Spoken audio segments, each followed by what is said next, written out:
Entonces, en los trastornos del desarrollo sexual vamos a tener dos situaciones, que sean trastornos de la diferenciación sexual o que sean trastornos del desarrollo puberal.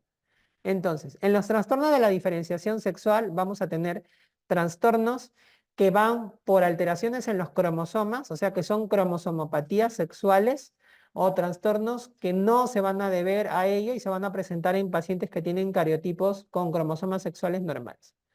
Dentro de las alteraciones por cromosomas sexuales vamos a tener el Klinefelter y el Turner.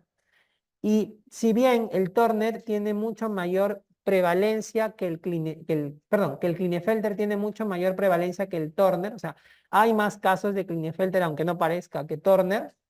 El Turner es el más preguntado, por eso es que está señalado aquí, ¿no? El Turner siempre ha sido el más preguntado, pero el Klinefelter tiene mayor prevalencia. Cuando ven los índices de prevalencia, el Klinefelter tiene mayor prevalencia que el Turner.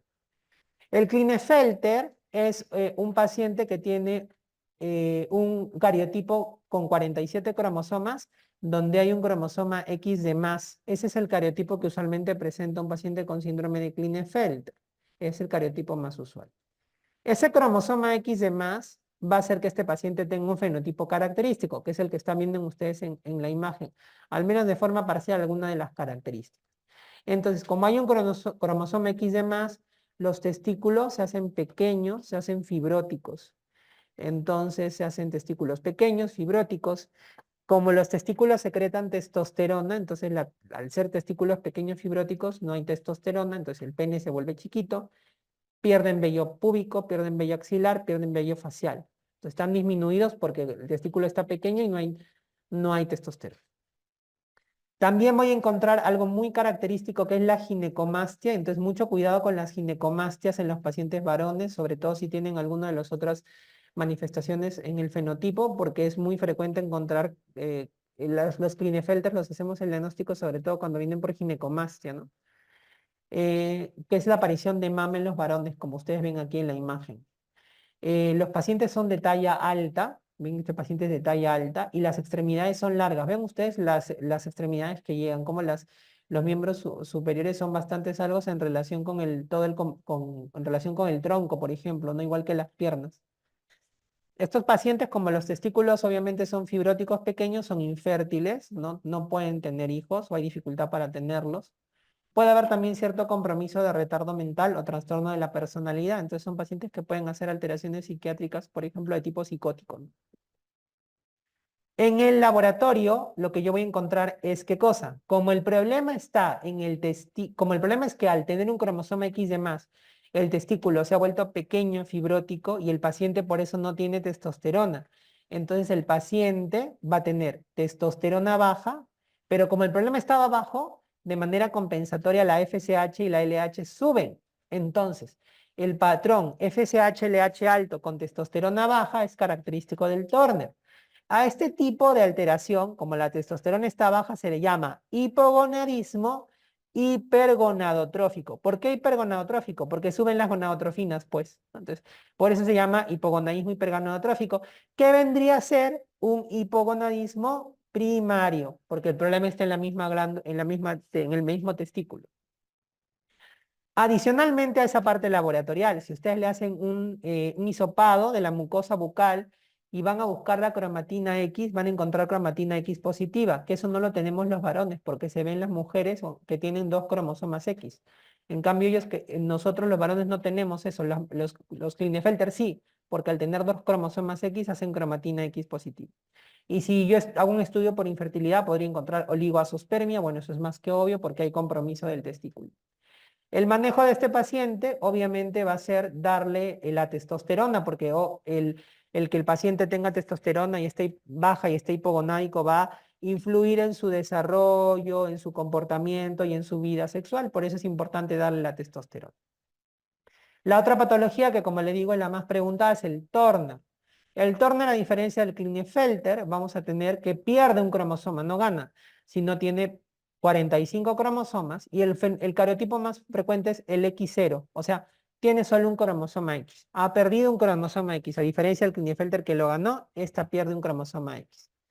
¿Cómo es el fenotipo de la Turner? La Turner es todo lo contrario al Klinefelter, ¿no? Entonces vas a ver que la Turner, ¿por qué va a venir la Turner? Entonces lo voy a marcar porque eso son preguntas de examen.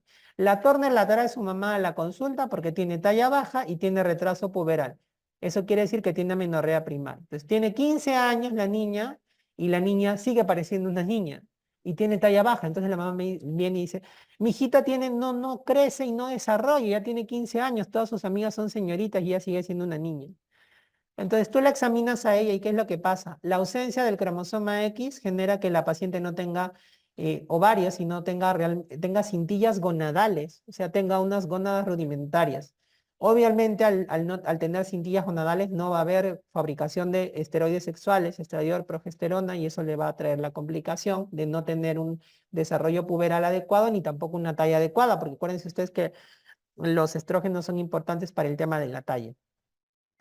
Pero sin embargo, aparte de esto que ustedes van a encontrar aquí como motivo de causa importante y que les debe hacer parar las orejas o los ojos cuando ven un caso clínico así, es el fenotipo, porque el fenotipo es bien característico. Entonces voy a tener una paciente que tiene un cuello corto o alado que se conoce como pterygium coli. Puede haber implantación baja del cabello. Miren aquí el tórax, tiene una forma en tórax en escudo y miren las mamilas, los pezones están muy separados entre ellos. También pueden tener cúbito valgo, vean cómo los cúbitos se desvían y puede haber acortamiento del cuarto metacarpiano, bueno, que en este caso no se nota con mucha precisión, pero puede haber acortamiento del cuarto metacarpiano. Ojo con este dato, si les ponen una paciente niña, porque a veces no te va a venir la talla baja y el retraso puberal, ¿no? Si te ponen te ponen una recién nacida o una lactante, perdón, el linfedema empieza al nacer, dato por ahí que te podría ayudar en un paciente que sea neonato, que sea lactante. Acuérdate que el problema del Klinefelter, aparte del problema de fertilidad y gonadal, va a ser que se asocia a otras alteraciones. Entonces tienen riesgo de cardiopatías. Hay cardiopatías congénitas que son más frecuentes en la Turner, como por ejemplo los defectos valvulares. Entonces van a haber alteraciones valvulares o también va a haber coartación de aorta, por ejemplo, en las Turner, ¿no? Malformación renal, obesidad, incremento de riesgo de diabetes y hipertensión. Muy parecido al Klinefelter, mira. Como las tiene cintillas gonadales, no tiene ovario, estradiol bajo, estradiol bajo. Y de manera compensatoria, FSH, LH suben. Entonces es un hipogonadismo hipergonadotrófico o un hipogonadismo primario, ¿no? Igual que el Klinefelter, lo mismo. Tratamiento. Hay que darle estrógenos y progesterona para poder generarle su desarrollo. Obviamente se hace de manera cíclica y para que no se quede bajita. Esta es una de las causas en las cuales hay indicación de hormona de crecimiento, ¿no? La hormona de crecimiento no se da donde le da la gana. Entonces, una de las cosas que el que está aprobado el uso de hormona de crecimiento son los Turner, o las Turner, perdón. Ok, ahora, estos de aquí son los pacientes que tienen cariotipos normales. Entonces, ¿qué vamos a tener, por ejemplo, aquí? Pacientes que tienen cariotipo de varón, 46XY, y pacientes que tienen cariotipo de mujer, 46XX. Pero miren lo que sucede aquí. Tenemos, en primer lugar, la insensibilidad a los andrógenos. ¿Qué significa que hay sensibilidad a los andrógenos? Significa que este paciente tiene una resistencia a la testosterona. O sea, el paciente que es un varón de forma genética sí fabrica testosterona, pero la testosterona no puede actuar de manera adecuada, ¿no? Entonces, hay una resistencia a la acción de la testosterona. Es una enfermedad autosómica recesiva ligada al cromosoma X, ¿ya? Ligada al cromosoma X. En su forma total también se llama síndrome de Morris o síndrome de feminización testicular. ¿Cómo va a llegar la paciente con insensibilidad a los andrógenos? Ahí te vas a dar cuenta, mira, va a llegar con amenorrea primaria. Pero a diferencia de la Turner, que es la paciente bajita que no ha desarrollado, la paciente con insensibilidad a los andrógenos, miren, sí ha desarrollado. O sea, tú la ves y es una mujer fenotípicamente. Entonces, el fenotipo femenino tiene mamas bien desarrolladas, tiene escaso vello, tiene una vagina corta en fondo de saco, o sea, realmente tiene el fenotipo femenino. Si tú la ves por la calle, dices, es una mujer. Y es más, vas a decir que es una mujer guapa, porque como no tiene nada de acción de testosterona, entonces los rasgos son más finos, la piel es más tersa, no tiene vello, tiene el cabello en buen estado, con un mejor brillo y demás, ¿no? Entonces, muchas de las pacientes que tienen esta patología se han dedicado al modelaje o son actrices, ¿no? Porque tienen buena presencia. Pero ella llega pues donde el ginecólogo y el ginecólogo, no arreglo, no quiero ser mamá, no arreglo. Entonces, ¿qué pasó? Le hacen una ecografía, no hay trompa, no hay úteros. ¿Qué cosa hay? Unas masas intraabdominales, inguinales o intralabiales, que son los testículos. ¿Y por qué? Porque acuérdate que quien dice si la gónada primitiva se transforma en testículo ovario es la presencia del cromosoma Y. Entonces, este tiene cromosoma Y. Ha formado su testículo. El testículo fabrica testosterona, pero la testosterona no puede actuar porque hay resistencia. Entonces, acuérdate, los andrógenos son importantes para la virilización externa. Entonces, no hay andrógenos, entonces el cuerpo interpreta como que, voy a feminizarme, ¿no? Entonces se feminiza, ¿no? Y los testículos también requieren de la testosterona para que puedan descender. No descienden, se quedan arriba entonces. Entonces, la paciente, ¿qué haces tú si es que quieres hacer una evaluación complementar aquí? Obviamente, tengo que pedirle su cariotipo, pues, para confirmar que es varón, ¿no? Porque sí, porque tendría testículos. Entonces, confirmas que es un paciente varón. Si tú dosas laboratorio, vas a encontrar testosterona y estrógenos altos. Acuérdate que la testosterona se puede convertir en estrógenos. Entonces, esta paciente por acción de aromatasa convierte estrógenos, ¿no? Los estrógenos altos son los que le dan pues esa feminidad a la paciente. Y la LH está alta, ¿por qué? Porque tiene testículo, entonces la hipófisis dice, oye, ese testículo no funciona bien, métele más LH, métele. Entonces la LH se sube y también se sube la testosterona. Hay que localizar bien los testículos, donde hay que hacer resección de esas masas, aunque no tiene tanto riesgo de malignidad como en otras patologías, pero sí hay que hacer resección de los mismos y el tratamiento será psicoterapia, porque hay que hacerle entender a la paciente, finalmente va a vivir como mujer, solamente que no va a poder tener hijos, y la resección testicular por el riesgo de tumor testicular, ¿no? Hay un caso ahí de este tipo de paciente en la serie de Doctor House, ¿no? Y es interesante porque, bueno, ahí la dinámica, como es un drama y demás, ¿no? Creo que hay un problema ahí con la mujer, la directora del hospital, que dicho sea paso es endocrinóloga, y el doctor House dice al final, ¿no? Qué irónico, ¿no? Al final la mujer perfecta termina siendo un hombre en realidad, ¿no? Eso es lo que me dio risa cuando escuché eso en el doctor House, ¿no? Entonces, esa es la insensibilidad a los andrógenos.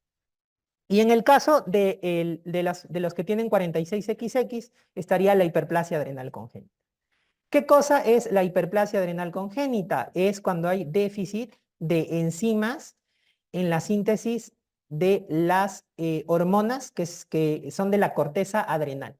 Aquí ustedes van a encontrar que hay diferentes hormonas que pueden generar déficit de enzimas, pero la que es más común y la que está relacionada con esta alteración de la diferenciación sexual es la 21 beta hidroxilasa. Entonces, la 21 hidroxilasa es la que está en mayor relación con esta alteración en la diferenciación sexual. El déficit de 21 hidroxilasa va a estar en relación con dos tipos de clínicas. Pueden hacer una clínica clásica y una clínica no clásica. Entonces, ¿cuál es la que te van a poner a ti? Te van a poner la clínica clásica, usualmente, en su forma perdedora de sal. Entonces, ahorita te voy a explicar cómo es eso. La clínica clásica es aquella que se manifiesta desde que nace el paciente. Entonces, desde recién nacidos, yo voy a poder ver la clínica. Puede tener dos vertientes. Puede tener aquella vertiente en la cual solamente haya virilización. Entonces, si es una mujer, como 46XX pusimos acá, hace genitales ambiguos. Entonces, tú vas a ver esto de acá.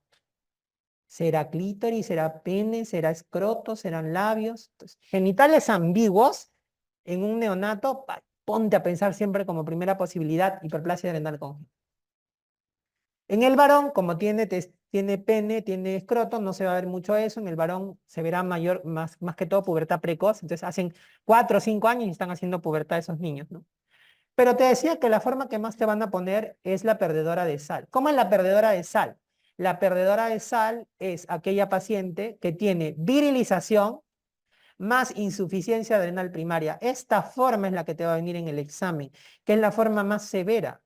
¿Por qué se produce en este caso la insuficiencia suprarrenal? Lo que pasa es que al haber un déficit de 21 hidroxilasa, en estos casos de aquí, en los casos perdedores de sales, hay una disminución en la síntesis de cortisol y una disminución en la síntesis de aldosterona, por eso hay insuficiencia suprarrenal primaria, pero hay un incremento en los andrógenos adrenales. Entonces, esto es el mecanismo fisiopatológico por el cual hay esto. Entonces, para paciente tiene virilización, insuficiencia adrenal. Entonces, ¿qué te van a decir? Mira, te van a decir, recién nacido que tiene cariotipo 46XX, genitales ambiguos, que ingresa a la emergencia por. Entonces te dicen, ¿no? Em, que tiene, que está hipoactiva la niña, que tiene, que tiene la presión arterial baja, que tiene hipoglicemia, que tiene hiponatremia, que tiene hipercalemia, ¿no? Entonces, ¿qué cosa es eso? Es una insuficiencia suprarrenal primaria, es un Addison, ¿no es cierto? Entonces, esa es la forma en la que te va a venir el caso clínico. Hay una forma no clásica que es menos severa que la clásica, se ve sobre todo las mujeres hacen pubertad precoz o hacen hiperandrogenismo, entonces entra en el diagnóstico diferencial del PECOS, por ejemplo, la hiperplasia adrenal congénita no clásica. Se ve esto sobre todo en la pubertad, adolescencia, ¿no? Porque te van a preguntar es la perdedora esa. ¿Cómo haces el examen confirmatorio de una hiperplasia adrenal congénita por esta deficiencia, por la 21-hidroxilasa? No mido la enzima, sino mido el metabolito que está encima inmediatamente antes de esa enzima. Entonces, la 17-hidroxiprogesterona está encima de la acción de esta enzima. Entonces, como esta enzima no actúa, esta se eleva. Entonces, el diagnóstico de confirmidad se hace con una 17-hidroxiprogesterona alta. Sin embargo, también puedes pedir otros exámenes. Como es una insuficiencia adrenal primaria, un Addison, cortisol, aldosterona bajo, DEAS, que es el andrógeno suprarrenal alto, y bueno, de forma compensatoria la CTH alta, porque es una insuficiencia suprarrenal primaria. ¿Qué se hace en el manejo? Reposición hormonal, no te olvides, porque en este caso de la perdedora de sal tiene insuficiencia suprarrenal, entonces tengo que darle hidrocortisona, tengo que darle fluorocortisona. Y luego la reconstrucción genital temprana. ¿Para qué? Para establecerle su sexo como mujer, ¿no? Entonces le ayudas a hacer una reconstrucción, una labioplastía, una clitotroplastía, para poder hacer que esa paciente viva luego como mujer. Acuérdate que es ambos en el caso de la paciente que es 46XX. Ambos tratamientos se tienen que hacer. En el varoncito será solo reposición hormonal. Ok. Y finalmente, para terminar los trastornos de la diferenciación sexual, perdón, los trastornos del eje sexual, tenemos los trastornos del desarrollo sexual, ¿no? Entonces, aquí tenemos los trastornos del desarrollo puberal, perdón. Entonces, aquí tenemos básicamente, de manera muy sencilla, creo que esto lo han visto en pediatría o lo van a ver en pediatría, así que voy a ser muy puntual en esto. En el caso del desarrollo puberal normal, acuérdate que la pubertad normal en una mujer va entre 8 y 13 años. Este dato de aquí importantísimo que siempre preguntan, ¿no? ¿Cómo es el orden en el cual se produce el desarrollo puberal en la mujer y en el varón? En la mujer, el primer signo de desarrollo puberal va a ser el crecimiento mamario. Entonces, siempre han preguntado eso. Luego del crecimiento mamario viene el estirón puberal, luego viene el vello púbico, vello axilar y lo último es la menarquia. Eso quiere decir que la mujer ya está creciendo desde que antes que regle. De hecho, cuando regla la mujer tiene a lo mucho 2 años para poder crecer un poco más. Luego ya no va a crecer más. Entonces, si alguno de ustedes tiene hijas, por ejemplo, y está vigilando el tema de la talla, no esperen a que la niña regle, porque ya no podemos hacer mucho por ella. Entonces, tengan en cuenta eso, la pubertad normal es de 8 a 13 años. En el caso de los varones, la pubertad es de 9 a 14 años, las mujeres siempre son un poquito más precoces que los varones, y el signo de pubertad normal es el crecimiento testicular, a diferencia de las mujeres. Miren, el varón es diferente, crecimiento testicular, vello púbico axilar, vello púbico axilar, y recién después del vello estirón puberal. Por eso es que las mamás no dicen, ¿qué dice la mamá, la abuelita? El varoncito crece más tarde, sí tiene razón, porque en el orden del desarrollo puberal, el estirón puberal es muy posterior, ¿no?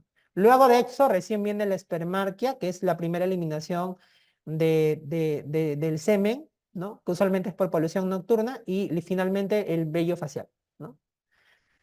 Entonces, pubertad precoz sería cuando la mujer desarrolla la pubertad antes de los 8 años y el varón antes de los 9 años. Y en el caso de la pubertad retrasada, si la mujer no hace su pubertad más de los 13 años o varón más de 14 años, ¿no? Y no tiene pubertad. Entonces, en la pubertad precoz tenemos dos formas, la pubertad precoz central y la periférica. ¿Cuál es la más usual? La que te pueden preguntar, la que nos vemos, la central. Esta es la más frecuente. ¿Por qué se produce la pubertad precoz central? Se produce por una activación precoz del eje, o sea, antes de tiempo el eje se empieza a ver esa pulsatividad de la GNRH que genera la pubertad de manera idiopática en la mayor parte de los casos. Esto suele ser frecuente. Sin embargo, acuérdate que también podrían haber lesiones en el sistema nervioso central que pueden generar ello.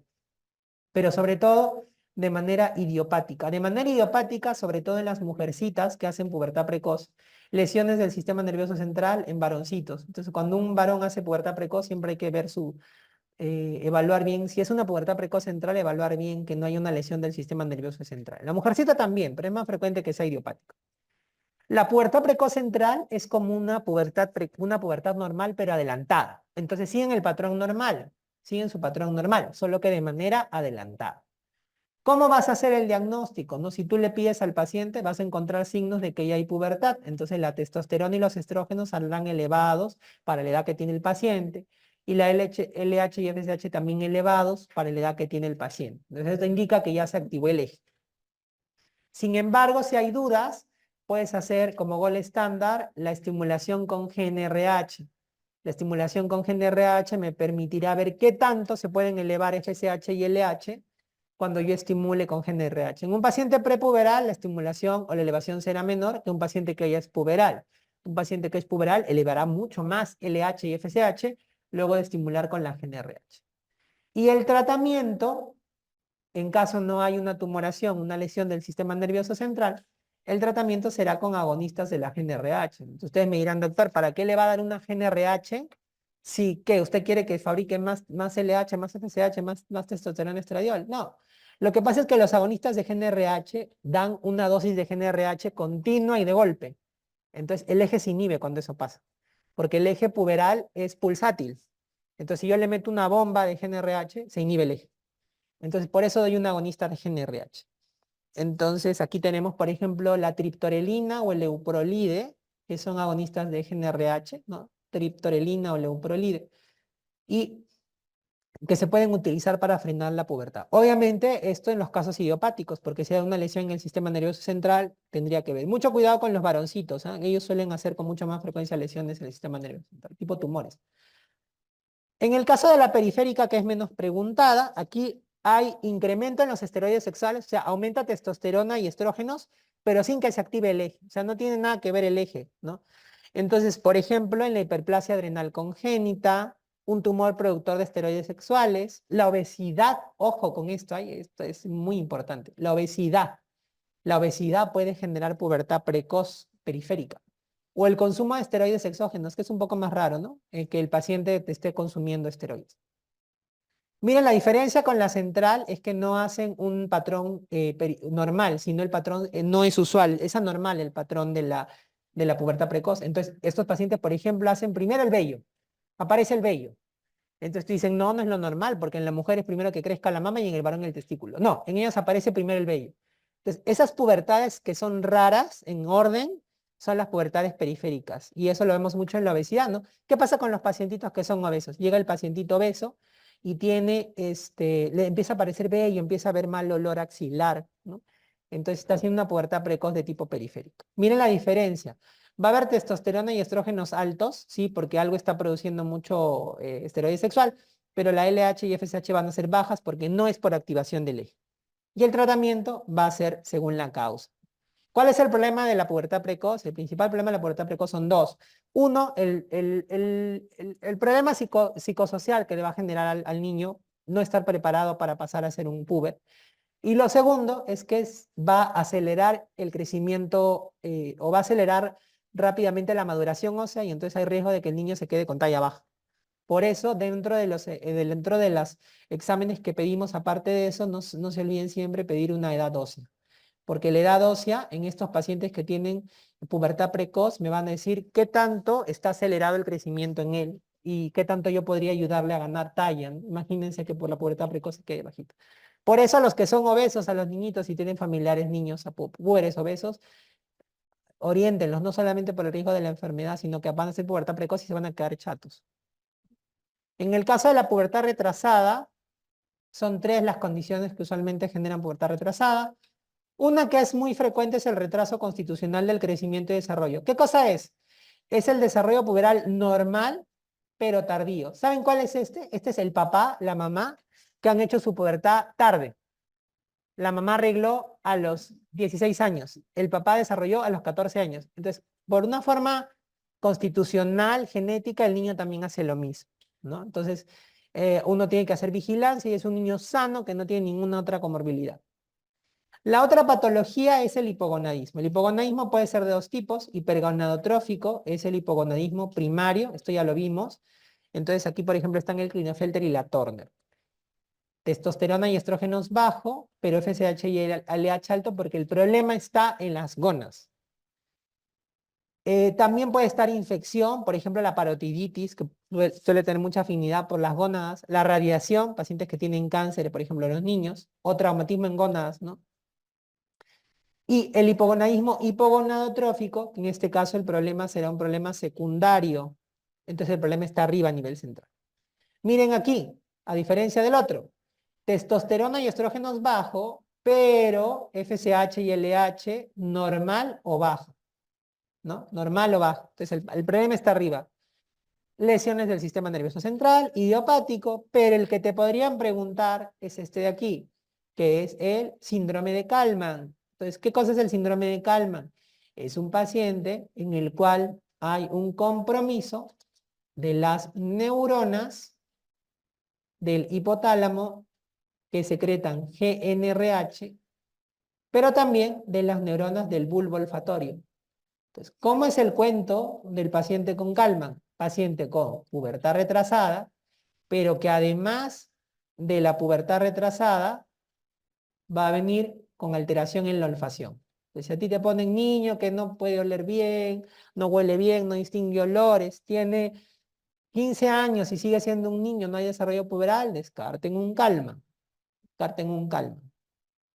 Y obviamente pacientes que tienen malnutrición o enfermedad crónica, también puede haber una alteración en la secreción de GNRH que va a generar retraso puberal, ¿no?